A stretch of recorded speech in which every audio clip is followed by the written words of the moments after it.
Like, I'm always so late. I'm late.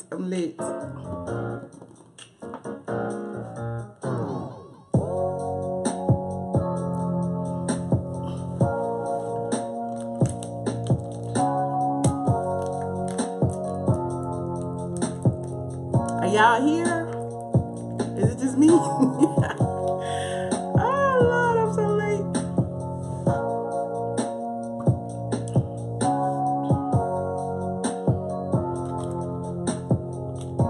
What's up, Ida? What is up? What's up, woman within? Okay, good. I'm not here by myself. I thought I was here by myself. I'm like, okay. Gloria, Antoinette. Okay, we coming in. Good to know that people are finally getting their notifications. Everybody's like, we don't get no notifications. Absolutely amazing. I should be playing some Bobby Brown, but you know how that goes. Hold on just a second.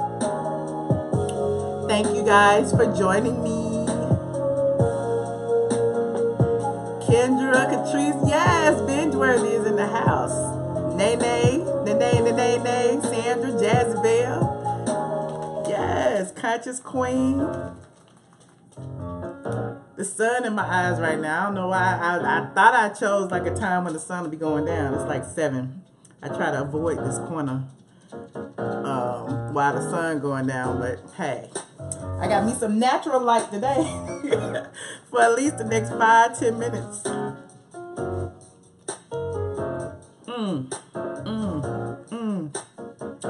I wish I knew how to rap, but I don't. So, for those of you, what just happened? What's happening? For those of you who are here, thank you for joining me. If you haven't already, I did a recap of Bobbi Brown's, the Bobbi Brown story, the second episode. The first episode, we talked about it yesterday. Thank you guys who joined me. If you haven't, the video is immediately before this one.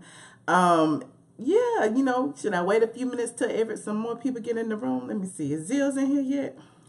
As if it matters. Because I'm going to be doing all the work anyway, honey. I'm going to be doing all of the work. You in my city? Yes, in Atlanta. Yes. So if you haven't already, I'll go ahead and start with what's on the site. You know, you've seen Oprah's new picture. She's blonde today, you know, for the cover of the October edition of OWN magazine. Everybody's talking about that. Keisha Knight Pulliam called into, was it the Today Show? Jeffrey Owens was doing an interview. Anyway, Keisha Knight Pulliam called in for a FaceTime interview. He threw a little bit of shade, asked her which Trader Joe's she was working at. I thought it was a Kiki. You can see that on the site. The Bobbi Brown. Karma Lawrence has been discovered to be the person who leaked the photo. Yeah, there's a whole lot on the site. So let's just go ahead and dive right into, you know, Bobbi Brown's, the Bobbi Brown story season 2, because that's what we're here for. Is that what we're here for? Let me see if everybody in here. Bingeworthy, Valencia, Just Me. Hey, Just Me, I see you. You said the calming music. Yes, that's the, I'm about to close my MacBook music. And I just wanted to come in because I know everybody was like, look, we need to talk about this Bobbi Brown situation. So let me just get into it. You know, as with anything that has anything to do with Bobbi Brown and Whitney, it was a whole lot of drugs. It was a whole lot of jail. And, of course, they brought up the Being Bobbi Brown reality show that we talked about yesterday, which is my favorite part of Bobbi Brown's life. It just brings me so much joy. But, okay, so the story continues with the demise of Brown's marriage to the late, great Whitney Houston. Of course, drugs were a big part of it. In the beginning, Bobbi and Whitney are, you know, doing what they do, freebasing on the bus. He experiences this psychotic episode and pulls a gun on everybody in the bus, tells the bus driver to stop, hops off the bus in the middle of nowhere, runs to the first house he sees, and tells the man Whitney Houston was trying to kill him. Needless to say it was all a psychotic episode. We get to see that go down. That was hilarious to me, especially because, you know, we already know what they do on tour buses. And Whitney was sitting there like she was just an angel. You said, what about what his sister posted to Facebook? I saw that too. She said everything's a lie, but we'll get into that in a minute.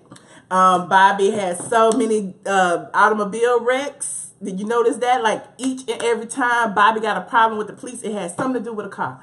He was stopped for having no license. He wrecked Whitney's Porsche. It was always something to do with a car. Every single time he got stopped, he got picked up for probation violations.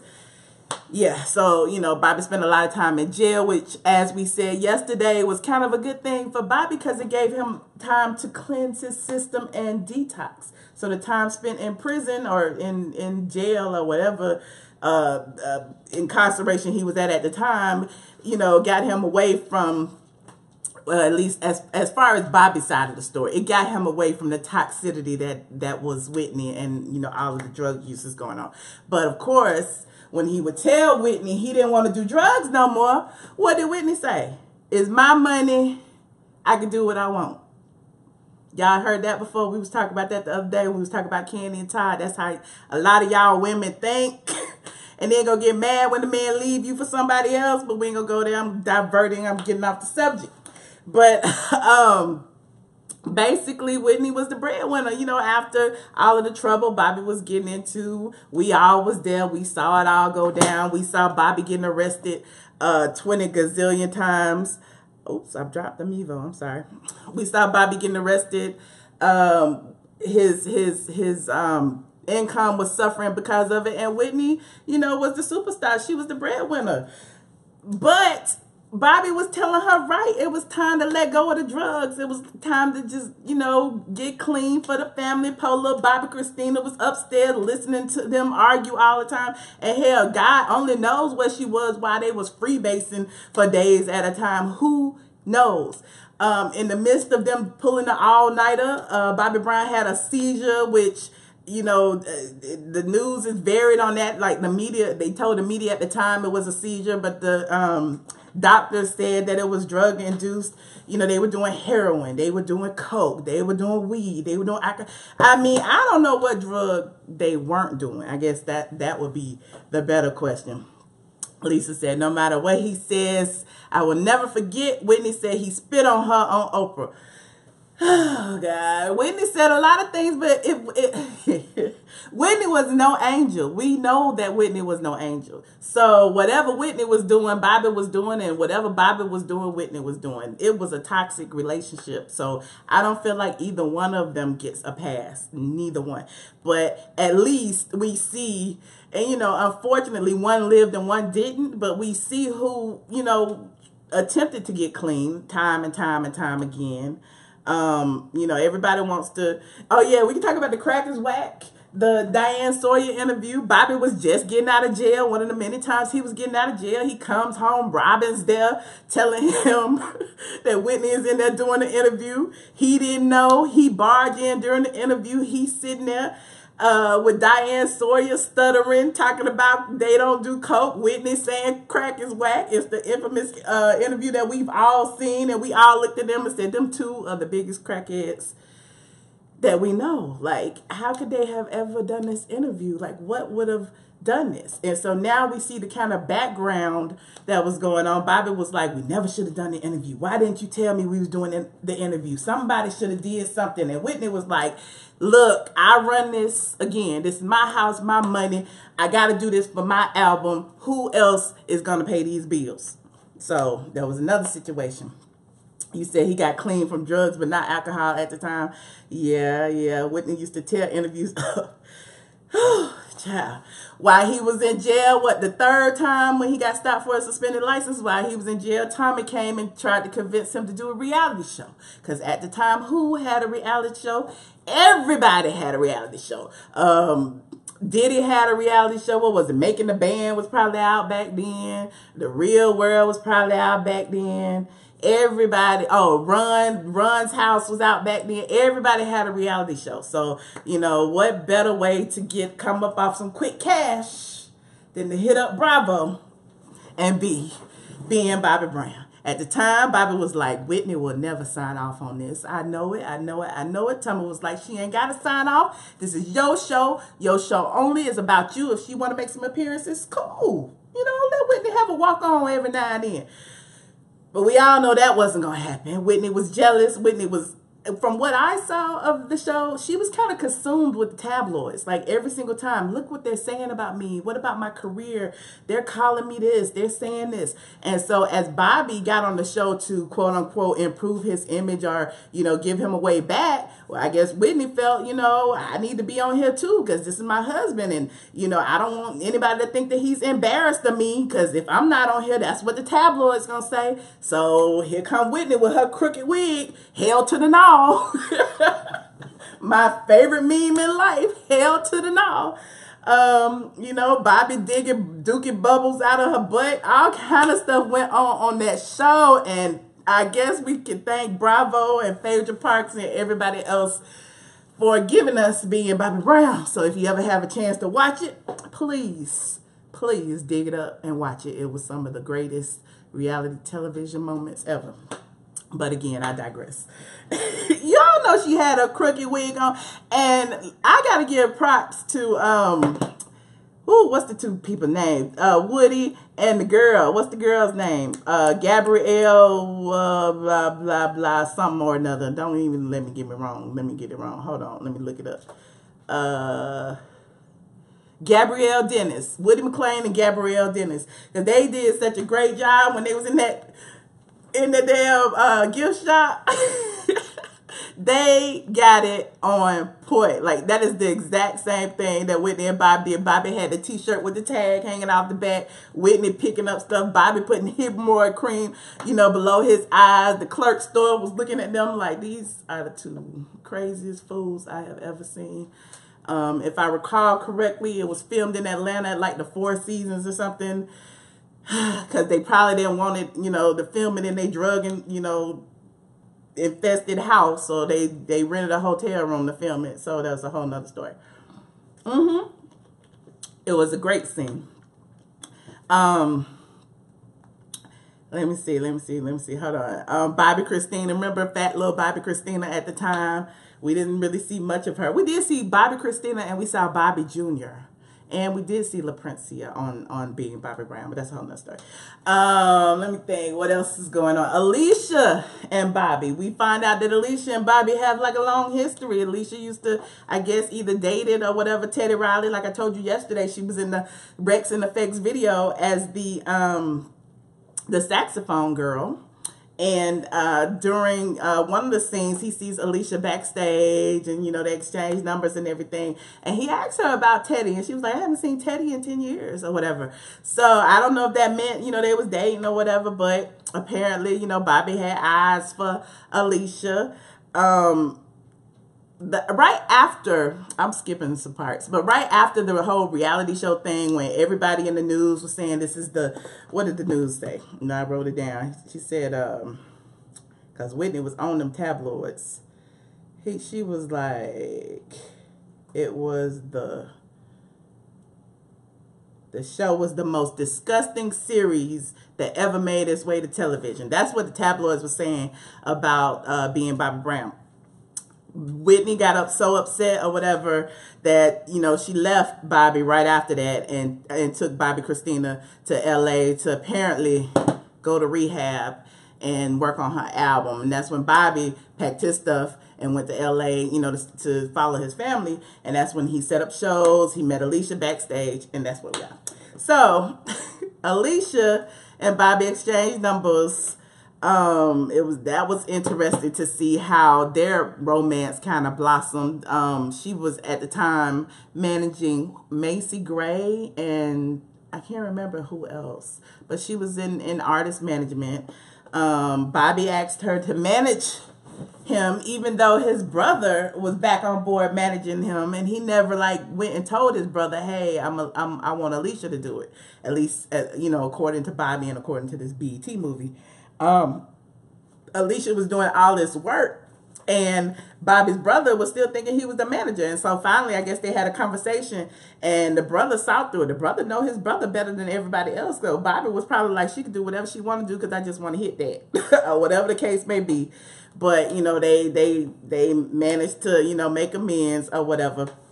One thing about Alicia, since she was one of the co-writers and co-producers of this whole thing, she made herself look very well. She made herself look like, you know, she was like the no-nonsense kind of woman. Like, I don't take the stuff all these other women took. I don't, you know, you can't drink around me. You can't come in my house at 4 in the morning after you've been out doing God knows what. You can't borrow my car and come back anytime or what? I'm going to lock the door and you ain't coming in ever.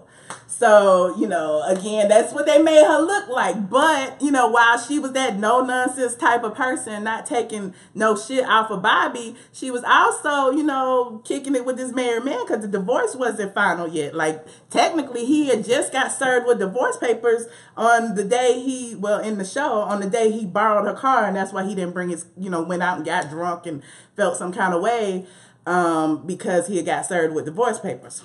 So... he said, Bobby's sister said that she is the devil. Ooh, child.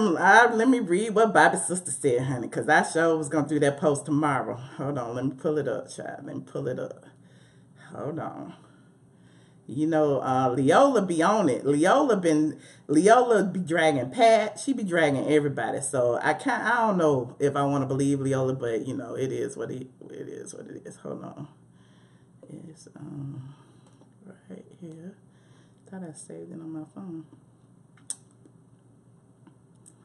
So which one did y'all think was the best, part 1 or part 2 of the Being Bobby Brown show story? Part 1 or part 2?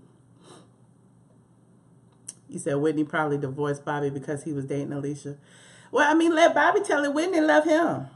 That's what he said. Whitney left him. And then it was interesting because later when he and Bobbi Kristina met for the first time in years and they had that conversation after Whitney's death, and she said, when you left us. So, you know, I gathered from that she meant that, you know, maybe Whitney was telling her that they, you know, that Bobby left us, you know. So it was just interesting. Instead of Bobby left Whitney, Bobby left her and Bobbi Kristina, and Bobbi Kristina felt some kind of way and took it there. Anyway, Bobby Brown's sister, Leola, hit Facebook and said, Bobby, why did you let Alicia lie like that in that movie? And she welcomed your whole, and she typed it in all caps, Lord, make my eyes hurt. She welcomed your whole family into her life. And this bitch, literally without a little exaggeration, hates for absolutely no reason every single person that carries your blood. And with all like 5 or 6 A's, she wouldn't even allow you to give your mother $17 damn to pay for your mother's medicine she needed at the damn pharmacy. Whew! Are you kidding me? Hell no, I'm not shutting up. You know this bitch turns her nose up at any and every damn body that damn knows you family first. Bobby, why are you all lying for her? She's evil. You are sleeping with the devil. Woo! Clearly, Bobby Brown's sister feels some kind of way about his new wife and family. I thought his mother was deceased. I mean, I don't know. Maybe this was before his mama died. I don't know. I just feel like, you know, when it comes to family and money and all this, like, I'm sure Bobby was doing the exact same thing Whitney was doing, giving all of his family money, taking care of his sisters and brothers and everybody else. And, you know, when the money stops, you know, the love stops and the family gets in their feelings and feels some kind of way. And so they probably feel some kind of way about his new wife. But I'm off subject yet again. But let me continue with these notes, honey. So, okay, we got on Alicia and Bobby, they got close well before he and Whitney were divorced. And in the movie, well, in another interview, I wrote this on the site, Brown credits Alicia with being the person who basically forced him to change his life. Like, again, she presented herself as a no-nonsense kind of person. She wasn't, you know, no drugs or alcohol around her. She didn't want him, you know, coming in late and all that jazz.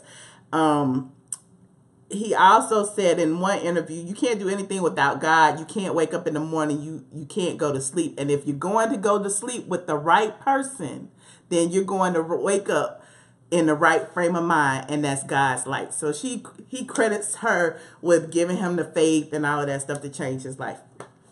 Moving on. She was a big part of the movie, and I found that kind of surprising that Alicia was a big part of the movie. But I guess she is a big part of his life, and he has a whole nother family, so you know, it is what it is. Bobbi Kristina, we talked about that, and Bobbi Brown made amends before she died.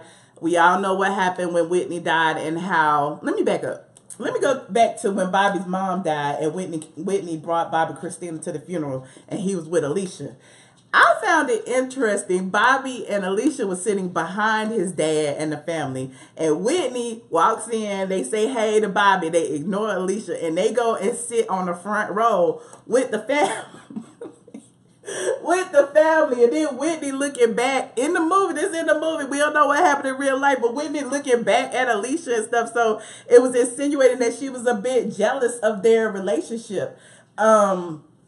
Also, when she sung at Bobbi Brown's mom's funeral, and the first thing she said was, you know, Miss Carol is my mama-in-law. She will always be my mama-in-law.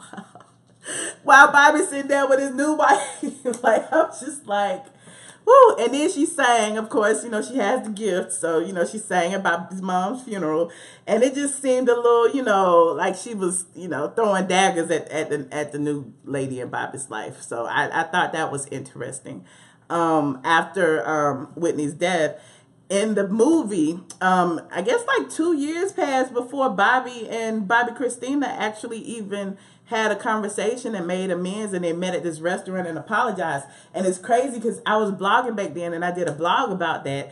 And I remember, you know, Bobbi Kristina posting all of that on social media. And he had on the exact same, you know, red shirt, and she had on the blue shirt, and they took pictures and all of that. So, you know, during that conversation, you know, he apologized to her, she apologized to him, and, you know, she told him she wanted to get into music. He made her promise to come to LA so that he could get her started and everything. And I also recall at the time that Tyler Perry was helping her because he gave her a small role in some film. I can't even remember. One of the shows. Was it Meet the Pains or something? But anyway, he gave her a small role. If I recall correctly, Bobbi Kristina wouldn't show up and all kind of stuff was going on. He kept giving her opportunity after opportunity and she eventually quit. But that's a whole nother story. You know, all the stuff that was going on with Nick at the time, they kind of brushed over it. You know, I recall when Johnny Gill actually told Bobby about Whitney's death, and when he finally talked to Bobbi Kristina and she was crying, she said something like, I gotta get to my brother, I gotta get to my brother Nick. And he was like, you don't have no brother named Nick.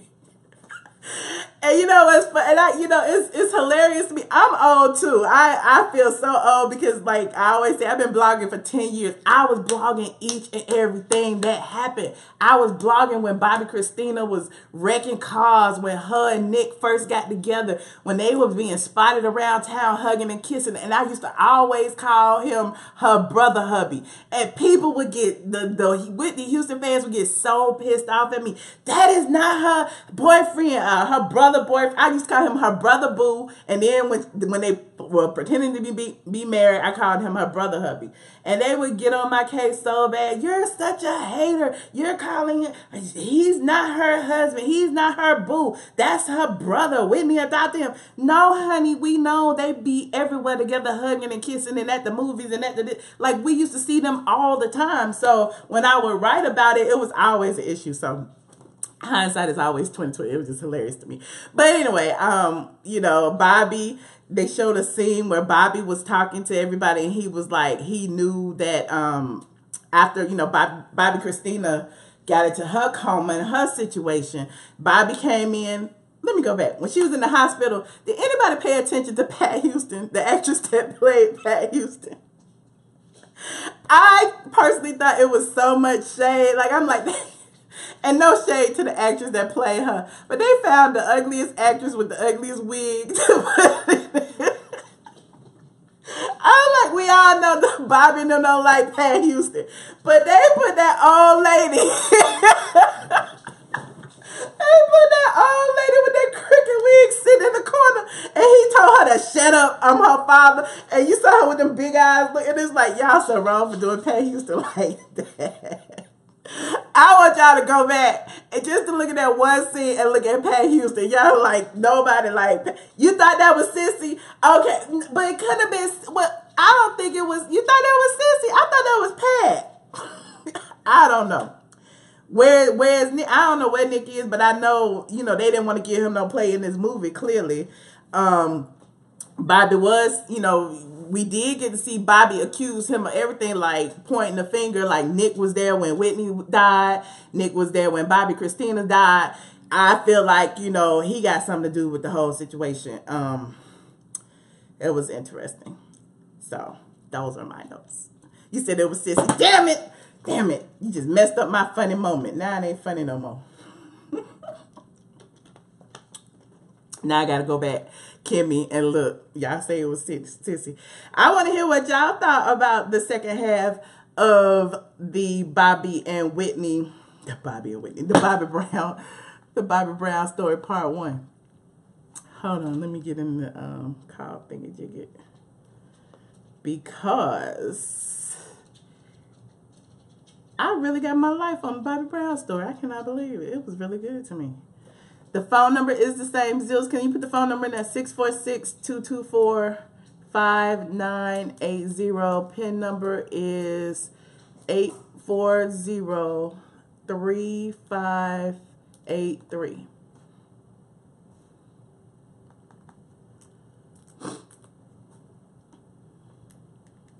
enter your PIN number.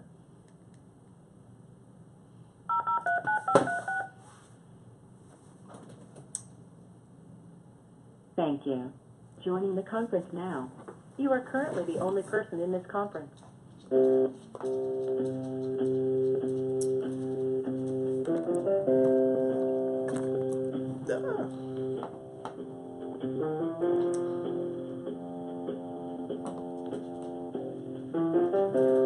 know, like.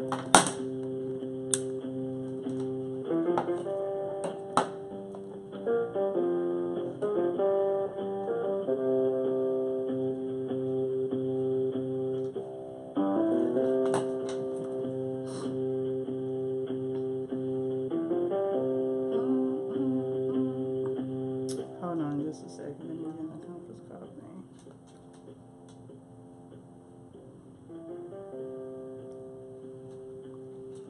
The scene where Bobby left Whitney on the floor after the seizure was funny. I don't know if it was fun. Well, I mean, yeah, she did. She played the hell out of Whitney. She played the hell out of the drunk high Whitney. When she was like, I'm just gonna have to start without you. I'm just gonna have to start without you. Get up, you still breathing. Stop playing. I'm just gonna have to start without you. I don't know what's going on. Y'all see my messy outfits right now?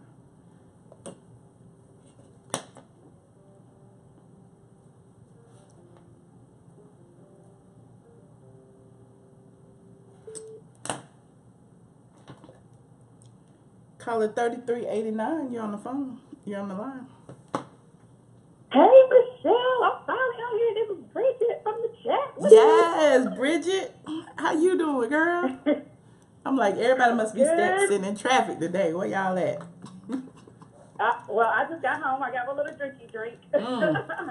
This is my first time calling. I'm kind of nervous, but anyway, it's my first time calling. Had to call in because I wanted to talk about it yesterday, but I got home too late to call you and talk about it. Oh, don't be scared, child. I'm probably more nervous than you are. Okay, so I like part two. Why are we not gonna talk? Wait, first of all, I want to talk about part one real quick. Just one little part. Okay. Why ain't nobody talking about how he signed over all his damn money to Whitney? Now, what kind of fool was signed over all their damn money over to some woman? Who does that? It was $5 million.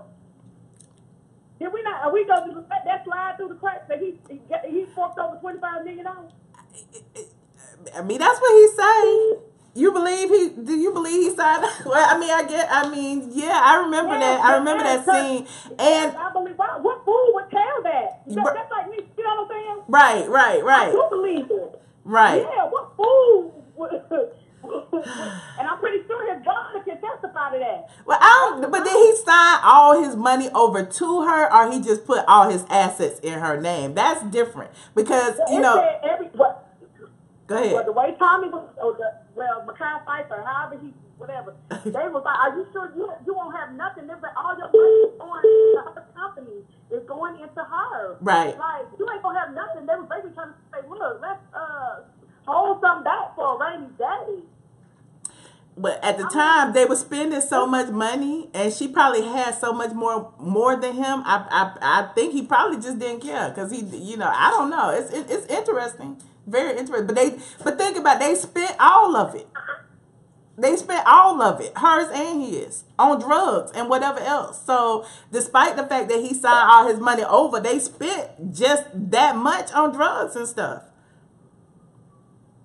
Well, how did she come back up? How did she get? See, that's the only thing I don't remember. By going on tour with New Edition and touring and setting up tours when he moved to LA. Remember, he was telling his brother. I'm sorry, Michelle. I didn't mean to cut you off. Not him. I'm talking about Whitney. Because you said they spent all. Clive Davis gave her money when she yeah, he gave her money right before she died, when she was in town for when she was in LA for Grammy weekend. He had gave her a bunch of money to start her album. It was millions that he invested back in her to get her up. But yeah, she spent a lot of her money, and a lot of her stuff, like her awards and all that stuff, was in a storage unit that she never paid for, and people got it. So it's a lot of drugs destroyed them. I'm from Atlanta, so yes, I remember all that when all her stuff, like all her show gowns, the gowns she wear in show. Yeah, I remember all that. It was in a storage that she never paid for. They forget to do stuff like pay their storage. Right.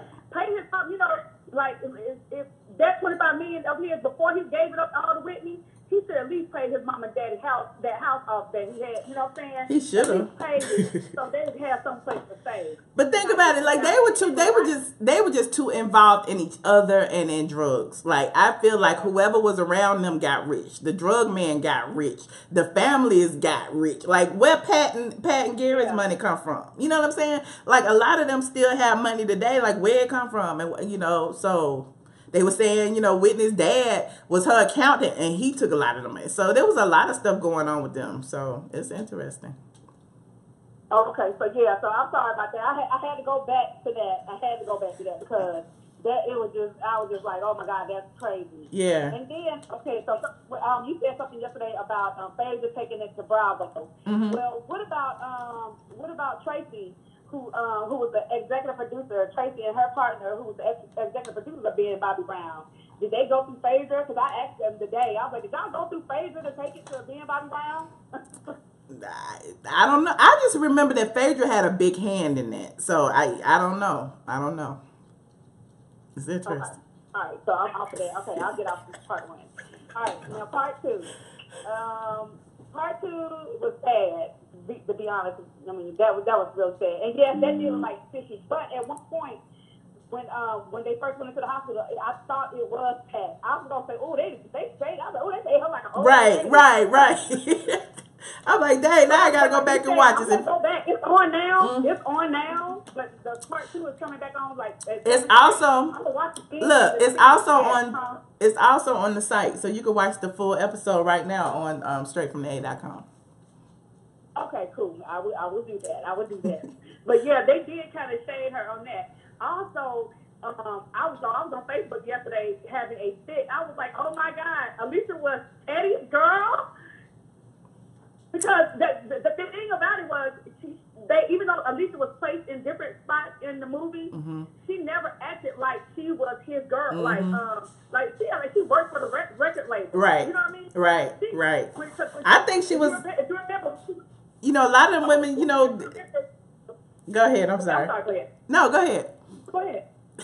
I was gonna say, if you remember, and when they in the 1990s when he came to see Teddy, Alicia was there, but she was standing by Teddy, so she was acting like she was some kind of exec, like back in the day, like maybe an A&R person, or maybe she just worked at the you know what I'm saying? Yeah, yeah. Like a regular exec person. She looked like no hoe in the studio.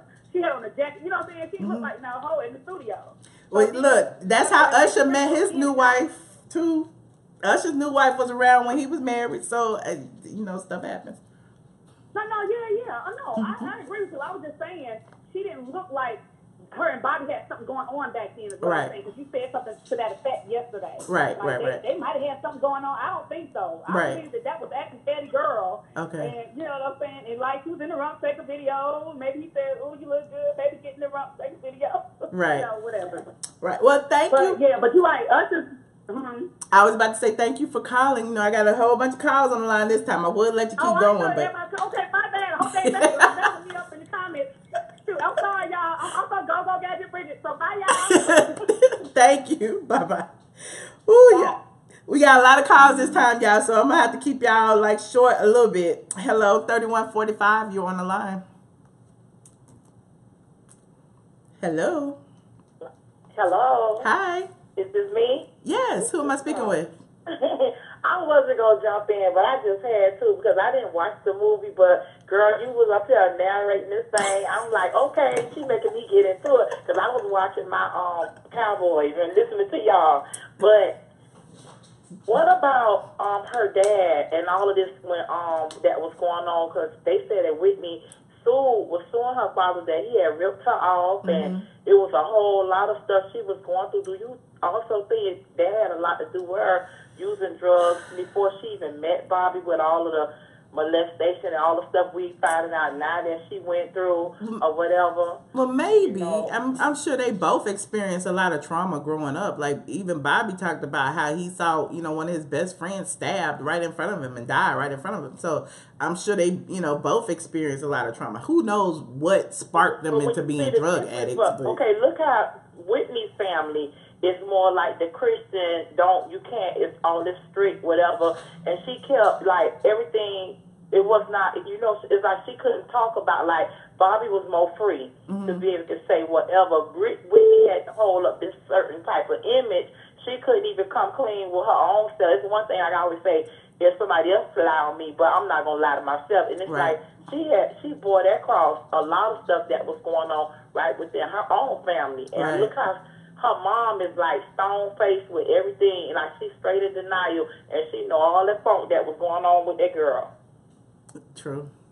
Somebody said Whitney was a model too. Like, right. You know, I'm like, it just seemed like to me, Bobby too. I felt like Bobby got ripped over when he got into that family because there was a whole lot of skeletons that need to be dug up, and they still being dug up. And you know, everybody, it's easier to put the blame on him, but it was stuff going on from this girl whole Christian family. You're right. And it's still going on. You're right. Well, I appreciate but your anyway, call. I just want to, but I'm not. You know what? You done summed it up for me. So I'm no, not. You go watch it. Look, look. Girl, you got it going on. You can go all into it. You can go watch it on straightfromtheA.com right now, and everything that I just talked about, I actually wrote it all out on the site as well. So it's written out, and I put the actual video on the site, so you can watch the entire hour and a half video. Okay, well, I'll do that then. Okay, right. You have a nice one. All right, you too. Bye. Thank you. Bye-bye. Caller 4565. Thank you for keeping time, Rena. Caller 4565, you on the line. Hey, Michelle, this is Jay from California. Hey, Jay. I saw you in there first. Hey. Representing. Oh, yeah. So I have to watch the part 2. I wasn't going to watch the Bobby Brown because I don't watch the New Edition movie because, you know, it was before my time. But so that's why they're airing it, so that y'all youngsters can catch up. On that. So, what'd you say? I said that's why they're airing it, so you youngsters can catch up. Right. So I didn't watch it. Long story short. You should watch it. I wasn't going to watch it until I saw your live yesterday, and y'all was talking about it. So I watched part 1, and then I watched part 2 today, girl, and I got my notes. Okay. So I'm ready. What you think about part 2? Part 2 is just like sad. I feel like part 2, they gave us the climax and then showed us how he was trying to change his life before, I guess, everybody died. Whitney. So you weren't a Whitney fan either? How old are you, like 20? Yeah, I'm 24. I knew it. Okay, so you weren't a Whitney fan either, I take it. Yeah, I didn't really grow up on listening to old school music, to be honest with you. Okay. You know, we grew up playing outside. My mama worked 2 jobs. I feel some kind of way you said old school music. So I didn't really grow up listening to music a lot, you know? Yeah. I didn't really get into music until my teenage years, so. Okay, so what do you think about the show overall? I think it's a lot of life lessons. The way they played Whitney. I didn't like the way they played Whitney. What? I didn't like the way that they was portraying her character. They just made it seem like she was just like a gutter snipe girl. Like, I mean. And I didn't like that because she's dead. Like, let the lady rest in peace, you know. Okay. But, okay, go back. Okay, here's some homework for you, Jay. Go back and watch Being Bobbi Brown. That was like real. That was the reality show, and she was alive then, and so was he. And that's what I remember that reality show. I remember that reality show, and I remember how they acted a fool. But I was in elementary school, so it was just funny to us at the time. But now that I watched the part 2, I'm like, oh my God, they was really, really high. Like on March the 7th, I wrote it down. March the 7th, when he got arrested for no license. You know, that was 2 days before my birthday. That was 2002. That means I was like in the 2nd or 1st grade. Oh my God, I'm hanging up on you. Right. I gotta start checking IDs before I let y'all in the squad, child. Right. But I love you, but Jay. Overall, I liked it. I like the girl. Okay, cool. I'm ready for a part 3. I feel like they should have made a part 3 and part 4 because I feel like a lot of stuff was kind of rushed, and I feel like a lot of stuff didn't really get told all the way. Yeah, but I mean, he's still living, so I mean, you gotta give him, you know. Right. So and then here's the thing too. Let me tell you my story before I hang up. Okay. I met Bobbi Brown last year at Floyd Mayweather's birthday party in LA. Okay. I was my manager, and he performed with his group, and we literally talked. I literally had a conversation with him, and he's real cool, real funny type dude. So I'm like, okay, I'm happy for him. Okay. Well, I appreciate you as always, Jay. All right, thank you. Oh, and thank you for taking your notes. I appreciate you. Oh, yeah. All right. Bye. All right, Michelle. I'm going to get back to watching you. Okay. Bye-bye. Y'all, I'm playing with this camera, and it is bugging me out. Caller 6196. Hey, Michelle. Hey. Who am I speaking with? Hey. Tamika. Hey, Tamika. Hey, just real quick. Okay, the girl who played Whitney, she did a good job. I think so, too. A lot of people didn't like her. Gabrielle Dennis. Yes, Gabrielle Dennis. I think she did a great job. I mean, and the reason why, not only did she do a good job, but she's the first to play the actual beginning and ending of their marriage. Mm-hmm. The Whitney movie that Angela Bassett produced, directed, was only like the beginning of their marriage. So she actually had to go through all of that. So she did a really good job. I think so too.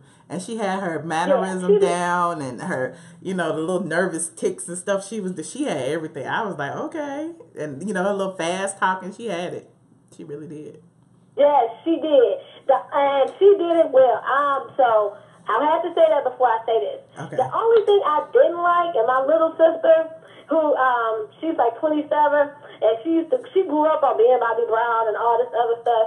And she was texting me. She was like, I believe it, but then I don't. She was like, it's like he telling the truth, but he not. She was like, I remember some of that stuff. And she was like, he acting like he was so innocent. She was like, now Whitney wasn't no angel. And I was like, yeah. I'm older than you, and I'll tell you. I mean, she was no angel. Right, and Bobbi was no angel she was either. Just this bitch. Right. But I kind of, And the only reason I'm prone to believe Bobby, because even at the time, we used to always say that. Like, I used to always say, everybody putting all the blame on Bobby. Everybody saying, you know, and remember in part 2, he even said, you know, your mama warned you. Everybody warned you. They said I was a leech. They said all of this. And the reason I didn't care was because you loved me or whatever. And I don't believe that he was a leech. But, I mean, he may have been somewhat of a fame chaser or whatever, because he was only dating you know, women who were famous or whatnot. But I do kind of I'm sorry, that call made me lose my train of thought. I do believe that, you know, since it was his side of the story, we getting, you know, how he was feeling at the time. So yeah, we know Whitney, you know, wasn't an angel. We know Bobby wasn't an angel, but at least this way we get his perspective, and we know he felt some kind of way, and he was a lot of times blamed for a lot of the stuff that he didn't do. Like for years, he was blamed for, you know, putting her on drugs, and we didn't find out about that until, remember, Oprah interviewed Gary and Sissy. So, you know, it's you know, and he held that. He never said I didn't do it. He just, you know, walked in it. So, you know, I believe some of it. I do believe he embellished a lot, though.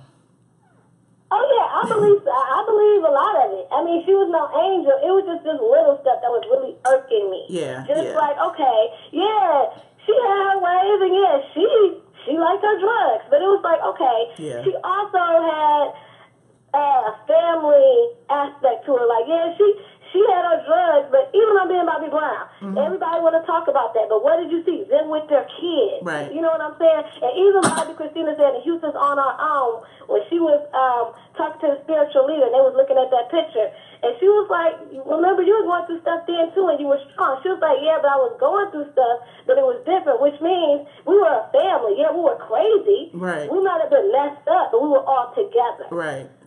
Yeah. So, you know, I kind of want to see a little bit more of that. They just made it seem like all she cared about. Well, I mean, but think about, his new wife was involved in it too, so she ain't gonna make their relationship look like they were like the best ever, and that was, you know, his love lost either. You know what I mean? Like, she made the movie was, to me, made it seem like Alicia was the one who turned his whole life around and made him a better man, and you know, they live happily ever after. Yeah, That was another thing. And my sister, oh my goodness, my sister, I'm gonna have to tell her to call you one day, because she was going in last night. She was so mad, she went to sleep. She was like, I just can't. Yeah, but it was entertaining. That's what it was for. It was entertaining. Oh yeah, it was real good. I liked it. She just didn't like the last part. She cut it off when Bobby came to Alicia's house drunk, and they said, I ain't Whitney. Who you think I am? I'm not Whitney. So she was like, so what you trying to say? Exactly. And why you had to put that in the film? You know what I mean? Like, oh my God. Okay. But yeah, I remember that.